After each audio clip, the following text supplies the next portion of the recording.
Tahukah kalian, saat detik-detik wafatnya, Baginda Rasulullah Shallallahu Alaihi Wasallam, tak cuma penduduk Madinah yang gempar, para malaikat dan alam semesta juga berduka menyaksikan wafatnya Nabi yang juga suri teladan umat manusia.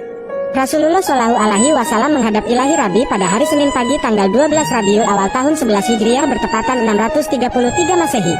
Beliau wafat pada usia 63 tahun lebih 4 hari.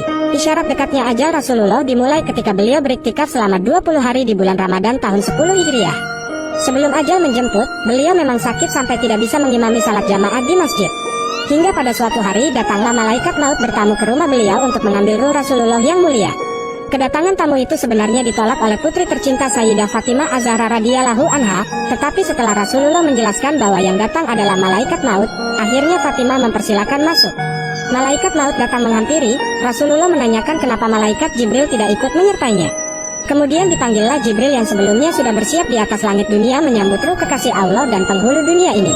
Ketika Jibril datang ke hadapan Rasulullah, beliau berkata, "Ya Jibril, jelaskan apa hakku nanti di hadapan Allah?" tanya Rasulullah dengan suara yang lemah.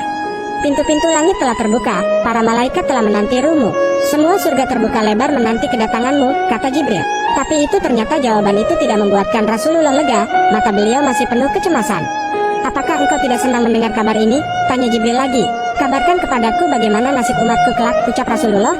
"Jangan khawatir, wahai Rasul Allah. Aku pernah mendengar Allah berfirman kepadaku, kuharamkan surga bagi siapa saja, kecuali umat Muhammad telah berada di dalamnya," kata Jibril. Detik-detik semakin dekat, saatnya malaikat maut menjalankan tugasnya. Perlahan ruh Rasulullah ditarik, nampak seluruh tubuh Rasulullah bersimbah peluh, urat-urat lehernya menegang. "Jibril, betapa sakit sakaratul maut ini," ucap beliau. Perlahan Rasulullah Shallallahu Alaihi Wasallam mengadu. Putri tercinta Fatimah pun hanya bisa terpejam, sementara Sayyidina Ali radhiyallahu anhu yang di sampingnya menunduk semakin dalam dan Jibril memalingkan wajahnya. "Jijikah engkau melihatku, hingga kau palingkan wajahmu Jibril?" ujar Rasulullah pada malaikat pengantar wahyu itu. "Siapakah yang sanggup melihat kekasih Allah direnggut ajal?" kata Jibril. Sesaat kemudian terdengar Rasulullah mengadu karena sakit yang tidak tertahankan lagi. "Ya Rab, dahsyat niat maut ini, timpakan saja semua siksa maut ini kepadaku, jangan pada umatku," ucap Nabi. Badan Rasulullah mulai dingin, kaki dan dadanya sudah tidak bergerak lagi. Bibir beliau bergetar seakan hendak membisikkan sesuatu. Ali mendekatkan telinganya. "Usikum bis sholati, wa ma malakat aimanukum," peliharalah salat dan peliharalah orang-orang lemah di antaramu, ucap Nabi dengan suara yang amat lirih.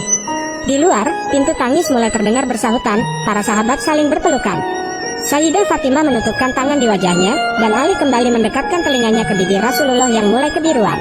"Ummati, ummati, ummati." Dan berakhirlah hidup manusia paling mulia Rasulullah Muhammad. Kalimat kecintaan beliau terhadap umatnya, hingga beliau menginginkan semua siksa maut umatnya ditimpakan kepada beliau. Bukan hanya itu, ketika ajal sudah di tenggorokan beliau masih memikirkan umatnya, "Ummati, ummati, ummati." Subhanallah, nah seperti itulah saat Baginda Rasulullah Shallallahu Alaihi Wasallam meninggal. Bahkan beliau masih sempat-sempatnya mengingat umatnya. Mudah-mudahan kita menjadi umat beliau yang cinta kepada beliau. Amin.